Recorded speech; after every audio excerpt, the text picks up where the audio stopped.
سورہ توبہ آیت 118 میں 3 صحابہ اکرام کی غلطی کو معاف کرتے ہوئے اللہ تعالیٰ نے فرمایا کہ تاب علیہم لیتوبوا، یعنی پھر اللہ نے ان پر عنایت کی نظر کی تاکہ وہ توبہ کریں۔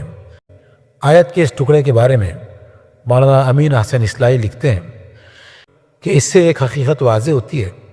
وہ یہ کہ توبہ کی ابتدا اصلاً اللہ تعالیٰ کی طرف سے ہوتی ہے۔ وہی پہلے بندے کے دل میں رجوع اللہ کا جذبہ پیدا کرتا ہے، پھر جب بندہ توبہ کرتا ہے تو اللہ تعالیٰ دوبارہ اس پر رحمت کی نظر فرماتا اور اس کی توبہ قبول کرتا ہے۔ اللہ تعالیٰ نے انسان کی فطرت ایسی بنائی ہے کہ اگر اس کے اندر ایمان ہو تو ہر گناہ پر اس کا دل کڑتا اور آزردہ ہوتا ہے،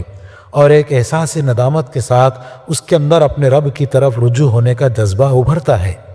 اگر آدمی اپنے اس جذبے کے مطابق عمل کرنے کے لیے آمادہ ہو جاتا ہے